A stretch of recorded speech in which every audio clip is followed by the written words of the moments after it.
อันนี้บ่ลามมันเนี่ยโอ้สบายดีล่ะเด้อเด้ออู้ชื่อเสียงเรียงนามมาได้เด้นี่เนาะน้องแนทโอ้เอ้ยบ่ได้เน่เนาะได้แล้วหันนอกตัววิทย์หันนอก ขนาดเพื่อนส่งแบบนี้บ่ส่งจั่วเนาะส่งเหล้าอ๋อ10 ล้านโอ้เนาะคือแล้วทุกอย่างล้างตีนกันอยู่เลยเนาะเด้อโอ้ยชื่อเสียงเรียงนามมาจังได๋บ่ล่ะชื่ออะไรชื่อนะน้องหน้าเนาะจักปีเลยล่ะ15 ปีสบายดีล่ะมาโรงเรียนเนาะเสียเราก็ยาวขลาดอยู่พี่หน่อยเนาะเอาให้ทางลุงเพิ่นนัดก่อนพี่หน่อยเนาะให้ทางลุงเพิ่นถามน้องเพิ่นก่อนเนาะแกงหน่อไม้เนาะแม่ใช้โอ้ยเนาะอาหารอาหารประจำเลยแหละพี่หน่อยเนาะอยู่ทางนี้เนาะกำลังพากันเข้ามาอีกเคสหนึ่งพี่หน่อยเนาะซึ่งทีมงานเราเนาะทางบ่าวเสียงเพิ่นก็ได้เริ่มลงมือเนาะสันสร้างบ้าน2เฮือนซานเอามาลุ้นเบิ่งว่าสิออกว่าเป็นแนวใดครั้งแรกเนาะของบ่เพิ่งที่เข้ามาครั้ง3ครั้งพี่หน่อยเนาะครั้งก่อนเข้ามากับทางลุงจันทร์เพิ่นแล้วก็ทางบ่าวบุญสารวัตรแต่ยังบ่มีหยังเกิดขึ้นรอบนี้เขามาอัปเดตอีกพอดีทางผู้ใหญ่ทางบ่าวเสียงเพิ่นได้เลี้ยวเห็นเนาะความทุกข์ยากเพิ่นก็เลยอยากชดช่วยเอาเป็นจังไดนั่นก็รุ่นติดตามเบิ่งนำกันพี่น้อยเนาะทางสร้างเพิ่นกำลังเริ่มกบไม้กบตอกกำลังเริ่มสร้างสาพัฒนาขึ้นมาอีกหลังหนึ่งพี่น้อยเนาะอยู่บ้านอดอมเมืองเซโปนแขวงสวรรณเขตเด้อพี่น้องเด้อเนาะโดยสบายดีเด้อเจ้าปเรียนคำหมู่บ่มาจังโมงมาบ่ฮู้เนาะโอเคเนาะเรื่องกระดังนี่ข่อยพอฮู้อยู่ทางเลยกระดังก็พอเข้าใจสบายดีทางอาจารย์เนาะมื้อนี้เข้ามามีทางอาจารย์ลาวบ่บุญสารวัตรแล้วก็บ่บุญบ้านป่าแล้วก็ทางบ่เพิ่งเคยล่ะทางลุงจันทร์เพิ่นยังย่างน้ำลังมาอยู่พี่น้อยเนาะน้องเพิ่นไปโรงเรียนพี่น้องผู้อยู่บ้านไสเก่งหลวงพูนโอ้อยู่เก่งหลวงพุ่นเนาะแม่เฮ็ดหยังนี่น่ะชื่อได้อยู่เบ้ยเราเว้าบ่ได้เด้อตัวเฮ็ดหยังเจ้าเฮ็ดหยังอ๋อสิต้มมาบังอ๋อพี่น้องผู้กะจีนะบังโอ้สดๆเลยเนาะเป็นมาอยู่นี่ก่อนบ่นี่ใช้ก่อนอนุญาตเบิ่งก่อนพี่น้องเป็นเหล้าเข้ามันนี่เนาะเข้าเพิ่นเนาะนี่ดิมีหยังนี่เข้าบ่มีพากันมาสดมาเช้าอยู่นี่ก่อนพี่เนาะเอ้ยเนาะน้องทุกยากอนาถากะทุกยากก็ดีพี่หน่อยเนาะแม่นสิต้มแล้วบ่นี่ดังไฟสิต้มบ่ผัวเราบ่ได้มีเลยเนาะแม่นผัวเราเสียแต่เฮิงเมื่อก่อนนี้เราลาวบ่ได้พี่หน่อยเนาะเราสิจื้อหรือบ่เคยเข้ามากับลุงจันทร์กับบุญสารวัตรแล้วรอบนั้นเนาะฝนตกครับแม่นแต่หน้าฝนต้องเก็บม่วงชอกินอยู่ได้สิข่อยก็ได้พักอันนี้คือว่าเป็นอาหารแบบกระเจ้าบ้านเฮาห้องผักกูดเลยห้องคือกับฝั่งไทยเลยแซ่บได้ผักกูดนี่เนาะกินนี่ก็มันเป็นแบบยาเย็นเนาะแม่นเป็นยารักษาได้พี่น้องเลยก็คือแบบกินนี่ดีพี่น้องนะเลยกินได้หลายแห่งดีเพราะว่ากระเจ้าว่ามันดีกว่าอันภาคอย่างอื่นนะเลยสุกกินก้องข่อยคือแดงอาจารย์จะเบิ่งอ๋อเป็นน้ำโทรศัพท์เจ้าโอ้แล้วกันโทรศัพท์เจ้ามันเด็กเสียแล้วเจ้าซื้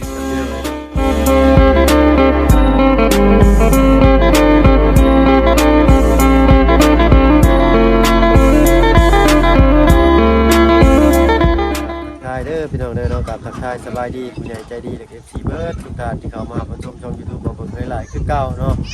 ว่าฝั่งไทยฝั่งลาวแล้วก็ทั้งฝั่งต่างประเทศก็ยินดีต้อนรับเข้าสู่ช่อง YouTube บ่เบิ่งหลายเช่นเคยพี่น้อยเนาะโดยโอ้ยเนาะเอามันยังคือลมพี่น้อยมื้อนี้เนาะหนาวบ่นอนก็คือจะแงดบ่จะแงดบ่จะแงดเนาะหนาวเนาะ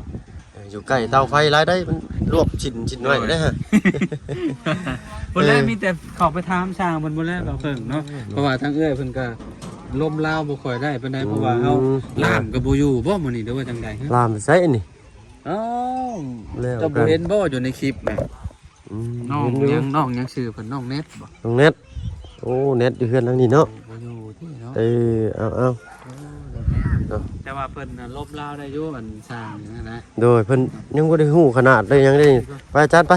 พาย่างกันไปถามเบิ่งนํกันเด้เป็นแนวใด ไม่อันนี้นะ แป้นปูเนาะ โอ้ย โอ้งามเด้อมาอีบ้านหลังนี้เด้อขนาดเท่าไรหั่นนะ ดูว่าจังได๋ ค่ะคุณฮกบ่ สวัสดีเด้อ สบายดีเจ้าโอ้ย แท้ยังอันนี้ กบ โอ้ยกบ กบเจ็บขา เอา แล้ว ไปต้มได้แบบนี้กบมันเนาะ คนละกบตัวอาจารย์เออ ดอก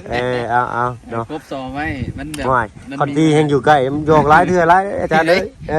ดีเด้อฮะบ่ใส่พานมันอันนั้นบ่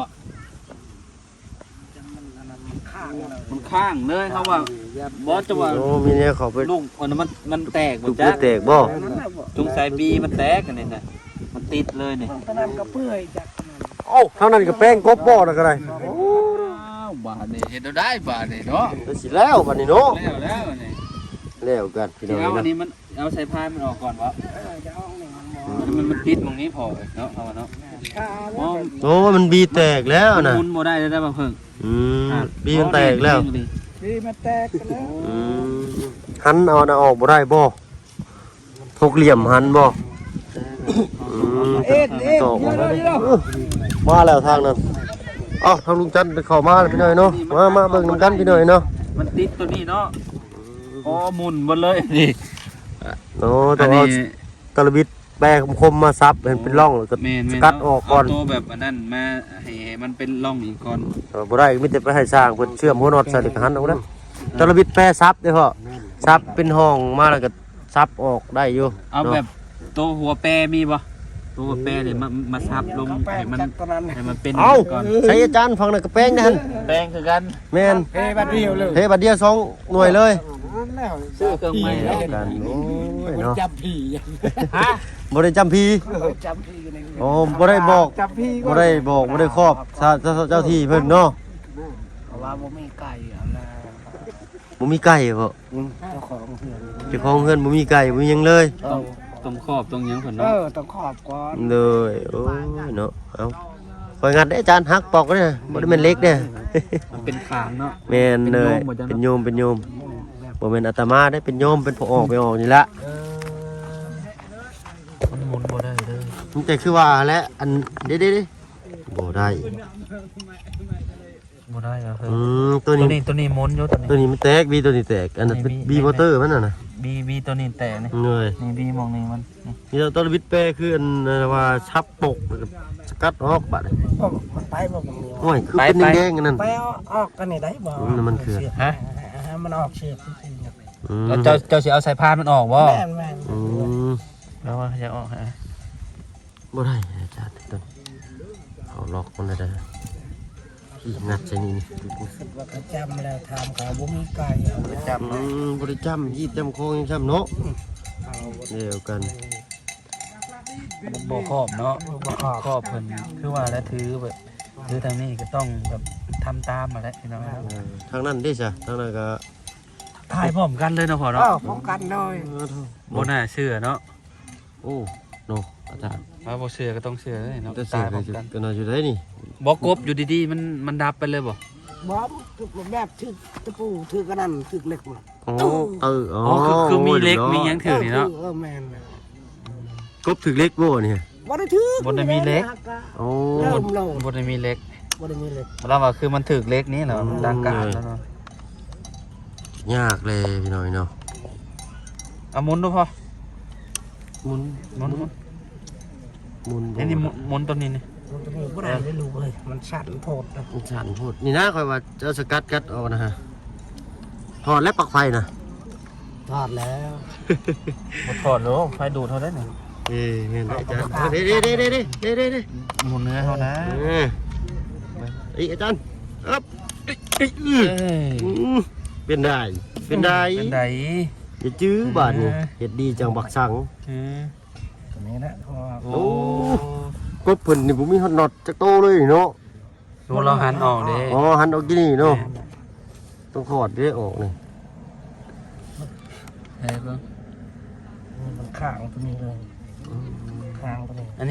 นนี้ถอดได้อันนี้มันต้อง กัดออกอีกนี่มีกระเจหันออกแล้วก็ล็อกได้ไว้ ไม่ปลอก มันต้องสกัดเอาเนาะสกัดเอา เพราะตามจริงมันมีกระเจสองแง่มนะชับจึกลงกับหัน นี่ ออก แหละนี่บ่เกี่ยว แต่พอขอบายมันรู้สึกว่า มันมีบีมันบ่อยู่ นี่บีอยู่นี่นี่ สอง บีอยู่นี่นี่ บี สองหน่วย นี่ก็บ่ เล มี ยสองหน่วย เพ นี้ ราะว่ามันสิแตกง่ายปานนั้นบ่ครับ เดี๋ยวจะเบิ่งดีกว่านี่จะลาวนี่พี่เต้กัน แต่ตะมิดแล้ว อ๋อ แต่ตะมิดแล้วข้าง แตกบี แต่ แตกบีแตกบีแตกบี สกัดตัวนี้ออกก่อนบ่แล้วก็ซื้อบีมาเปลี่ยนใหม่ กัดออกรถหัวน็อตแล้วก็หาซื้อหัวน็อตใหม่มาใส่ก็ได้นี่ แปลว่า ซับ ลอง พวกนี้ ลองเงี้ยๆแล้วมองดูพอมันตัวนี้มันอันนี้แหละ จำมันแตกมันแลนตัวนี้จะมัน บ่มันบ่ได้มีอันนี้เด้ มันหมุนอยู่ตัวนี้มันเต้ มันหมุนตัวนี้หมุนน่ะเด้บึ้ม เอาเพิ่งบึ้มลองดู จวดหมดแล้ว อันนี้ น่า ดีมันแตกตัวนั้น เงิน ไปหาแนวมาสกัดแล้วก็เอาอันนั้นมาเปลี่ยนใหม่ จะได้แม่นบ่น้องคุณมาหรือบ่คุณ โอ้น้องแม่นน้อง โอ้ แม่น น้องเน็ตบ่โอ้ย ทอดเบิ่งก่อนสิหาวิธีอันเอาออกให้เลย แล้วตอนวิทย์แปรมาสกัดเอาโรแล้วนี่เนาะ จระบิดแปรมาสกัดออกแล้ว อืม ตอกลงมาเนาะ ตอกปอกเคาะก่อน ขอเนาะ เคาะนี่ก็เบิ่งจัดเอาก่อนตอนวิทย์อ่ะ บอกเวลาอันนั้นกับเจ้ามันเน่นแล้วกับเจ้าอันนั้นเลยเนาะ อืม เออ ตอนวิทย์อาจารย์ซับเลย ใช่ เอ้ยเยอะ ซับแบบนี้ได้ โอ้นี่ด้ามตอนวิทย์พอสิแตกซับให้มันเป็นห้อยก่อนนี่ตึม จับพอจับ อย่ามากบเต้นเด้ บ่ได้อันนี้ตี บ่ บอกว่าอันนี้อันบ่ได้ซีเรียสตี หมอนะเลยเชื่อไม่ ซีเรียสตี ซับมุนซับปินเลยบาดนี่โยมเราแตกแล้วตุ๊ โอ้แตกก็เห็นได้ซะ จะเป็นแน่เนาะ จำเป็นแล้ว ซับไปพุ่นเด้อบ่ได้ตุ๊ตามค้อนแตก เด้โอ้ เอ้ยบ่ได้เน่นเนาะ ได้แล้วได้แล้ว หันนอกตัววิทย์หันนอกวันนี้ โอ้ยเนาะ อาจารย์สุดยอดลีนี่ จ้ะ ห่านกบบ่หักขามันอยากเต้นได้ต้นบิดแปรเดียวจ้ะ มัน เอาเห็นมันจ้ะเห็นมัน กบมาเจ้าได้ เอ้ยเอาตัวนั้นอาจารย์ตัวนั้นบัดนี้จังตัวนั้นนี่ได้บัดนี้เหมือน3โตพุ่นบ่ฮะเราเตอร์กับเป็ดนี่บ่จังอ่ะ เอาก็มีประโยชน์อยู่ได้หาก็ได้เนาะ โอ้ชุดอาจารย์นี่แล้วเนาะว้าวสั่นชื่ออาจารย์ โอ้ปาดมือคนละ ฮะใช่โอ้ยบกเขาช้ำนางเหนียวลีนี่ เดี๋ยวว่ามันเป็นแผลดีได้นี่ เนี่ยแน่มันคมอ่ะ ก็บ่เพิ่งบ่เอาละนมสิบาทมือค่อย อันนั้นตะบิดเนี่ยเฮ้ย เปลี่ยนน็อตใหม่เด้ออันนี้น่ะซื้อน็อตมาเปลี่ยนใหม่แล้ว เยอะยาวเลย ใส่ เนาะบ่นี่ โอ้โบไรเลยต้องตอกออกเลยนะ แม่มันต้อง ก้อนคอออกบีคันบีตัวนี้แตกจะเปลี่ยนง่ายอยู่ ขอแล้วต้องขอแล้วตัวนี้ก็ต้อง คันนอกแล้วจังสิถอดได้ ต้องคันออกอีกตัวนี้ก็ได้ พอดีเลยมันหลอกตอกง่ายอยู่เอาอันนี้ชับเอาลงแล้วนี่แน่นได้ตัวนี้ผมสายพานดึงตลอด ต้องจุ๊บเจ้าเคยเอาออกบ่ซะเคยอยู่ตัวนี้บ่มีกุญ ส แจ กัดออกแล้วบาดมีแต่ตะบิดแปรสกัดออกคือเก่าแล้วบาด สกัดออกแล้วเบิ่งประตู ต้องเอาสกัดออก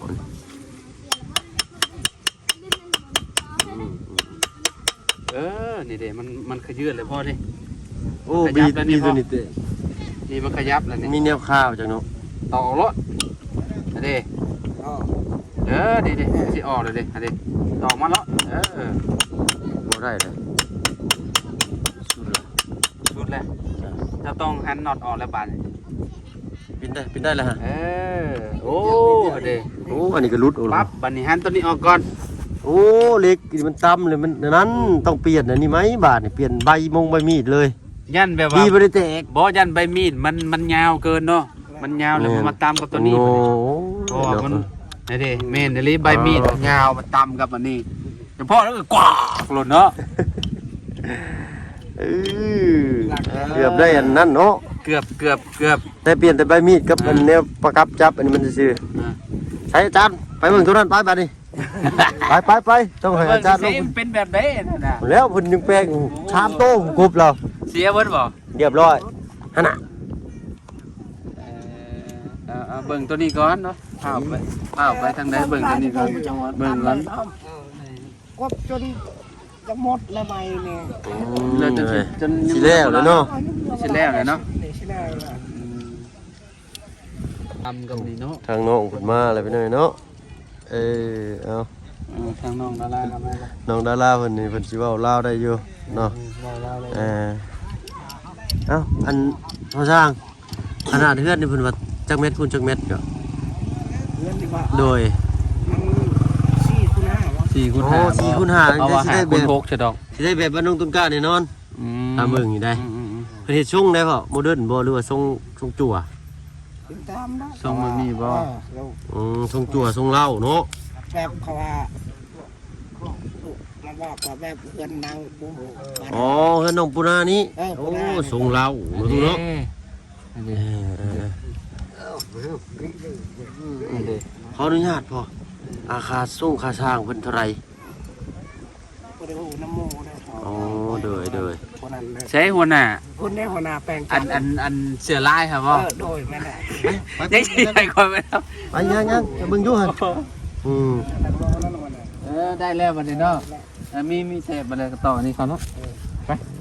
นี่บ่อัน โอ้ยเบิ่งสิให้อาจารย์จัดการให้นี่ บ่คอยมาเบิ่งซื่อ วางเตะลูกหมูได้มันห้องอีกก็ได้ สบายดีจ้าโอ้ย มันเป็นหยังเครื่องตัวนี้บาดนี่ แตก ฮะอ้าวตัวนี้แตกโอ้แข็งตัวนี้เนาะ เพิ่นเอาอันไม้มาใส่เด้นี่เนาะ ไม่หยังอันนี้มันเป็นเล็กบ่นี่เนาะ อ๋อ อันนี้จะแตกโอ้พี่น้องเอ้ย โอ้เนาะเอาขนาดเพื่อนเท่าไดก็4คูณ5เนาะอาจารย์ 4คูณ5บ่ขนาดเทือนนะ งานเด้ ทรงแบบนี้บ่ ทุกจั่วเนาะทุกเหล้า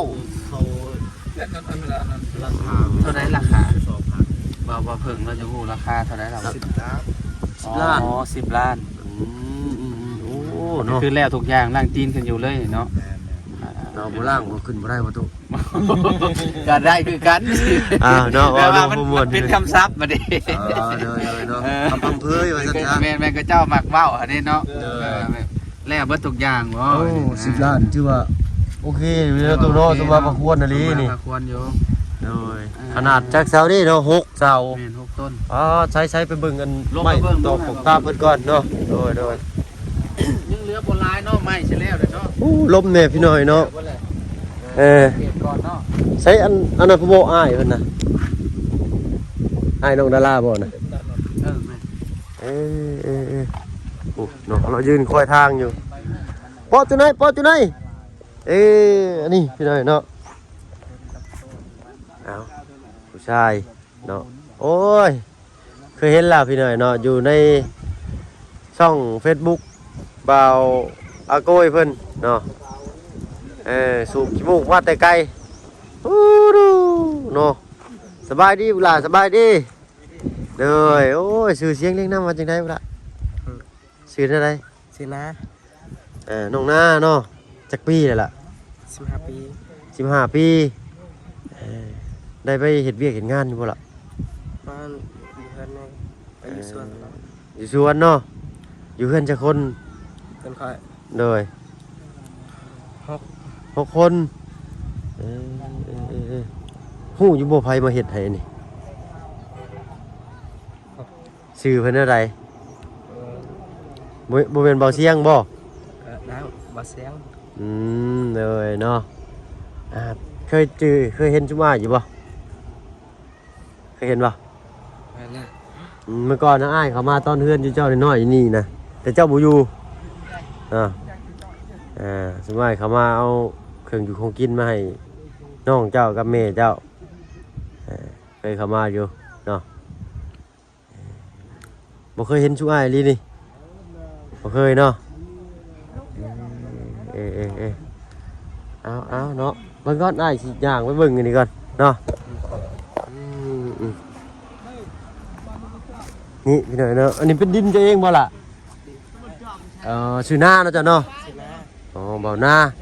ไงเนาะเขามารอบก่อนครับอันลุงจันทร์กับบ่าวบุญอันนี้มาเก็บกินหมักม่วงต้นนี้อยู่พี่หน่อยเนาะ เสื่องหน้าฝนตอนนั้นนะเอาเสา6 ต้นเด้อพี่น้องเด้อเนาะไม่ก็ได้ราคา10 ล้านนี่ถือว่าโอ้เนาะหายากนะพี่น้อยเนาะโอ้ยเบิ่งได้อ้าวรถพอได้ตารถของเราด้วยดิอยู่เทิง3อยู่ลุม3เสาใหม่เนาะโอ้งามดีเสาคนนี้เนาะต้องใหม่ต่อของตามเนาะทำบ่อเสียงเพิ่นเข้ามาแล้วแหละเนาะจักแนวใดจักขาดเรือยังก็ยังบ่ฮู้คือกันพี่น้อยเนาะต้องถ่าทำต้องบ่อเสียงเพิ่นก่อนเนาะพุ่นละทางน้องดาราเพิ่นเนาะน้องดาราเพิ่นมาแล้วล่ะพี่น้อยเนาะมาแต่หำแต่เฮียนโอ้ดูมันยังนี่โอ้ดูอันนั้นภาษามันยังนี่ฮะบ่อันนั้นภาษาใส่โอ้ดูมาแม่มากดเอานี่ฮะมันยังนี่ฮะเล็กพี่หน่อยเนาะจักสิเมนเตยุกได้นี่ฮะบ่ดูเด็ก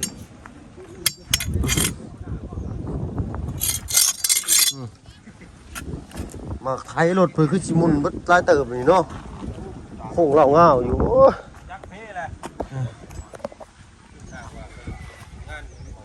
ใส่น้องดาราสบายดีล่ะมาโรงเรียนเนาะเสียเรากับเงาขลาดอยู่พี่หน่อยเนาะเอาให้ทางลุงเป็นนักการพี่หน่อยเนาะให้ทางลุงเป็นทำน้องเป็นก้อนเนาะแกงหน่อไม้เงี้ยใช้โอ้ยเนาะอาหารบังอาหารประจำเลยแหละพี่หน่อยเนาะอยู่ทางนี้นะอยู่จะคนแม่เฮ้ยแล้วนี่อยู่จะคนฮะไปยังได้ไปบาดนี้เนาะ7ไปยังก็โอ้ยบ่ฮู้ไปหน่อยเนาะเอาไปก่อนเนาะเอาหอมปากหอมคอซิก่อนเนาะอันนี้บ่ลามมันเนี่ยโอ้สบายดีล่ะเด้อโดยอู้ชื่อเสียงเรียงนามมาได้เด้นี่เนาะน้องแนทเอาเนาะเอาสำหรับคลิปนี้เท่าผมขอตัวลำลาแล้วพี่หน่อยเนาะดีๆมีแฮงเบิดทุกคนไปแล้วพี่หน่อยเนาะสบายดีจ้ะ